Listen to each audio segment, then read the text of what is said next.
বিজয় মুসলমান সুন্নি মুসলমানদের আছে। আমরা শুধু এক ইমামের অপেক্ষায় আছি। তারপর মুসলমান যখন এক কাতারে চলে আসবে, আমাদের কোন ভাইদের উপরে তো দূরে থাক, কারো উপরে ধর্ম বর্ণ নির্বিশেষে কারো উপরে জুলুম বাংলাদেশ নয় সারা পৃথিবীর কোথাও জুলুম হতে দিব না। আমরা আবু বকর ওসমান এর উত্তরসূরি, আমাদেরকে নরম পেয়ে ভদ্র মনে করবেন না। আমরা নরমও আছি, গরমও আছি।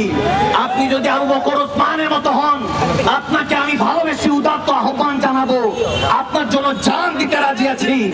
কিন্তু যদি আল্লাহ রাসূলের দুশমন হন, যদি ইনসানিয়তের খেলাফত, যদি হিউম্যানিটির বিরুদ্ধে, মনুষ্যত্বের বিরুদ্ধে যান, আমরা ওমর আলী হতে বেশি দেরি করব না। বদর থেকে কারবালা পর্যন্ত ইতিহাস উঠে দেখেন, মুসলমান কোন কিছু বিনিময়ে তলোয়ার অস্ত্র দিয়ে যুদ্ধ অর্পণ করে নাই।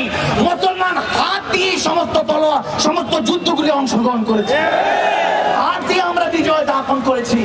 এজন্য আমি অতি আতিথ্যের সাথে সুন্নি মুসলমান জনতার পক্ষ থেকে আমরা জানাতে চাই, মাওলানা রইসউদ্দিন এর মব হত্যা তদন্ত করে সুষ্ঠু বিচারের দাবি আওতাধীন এনে এই বিচারকে সমাপ্তি দিয়ে আপামর সুন্নি মুসলমানকে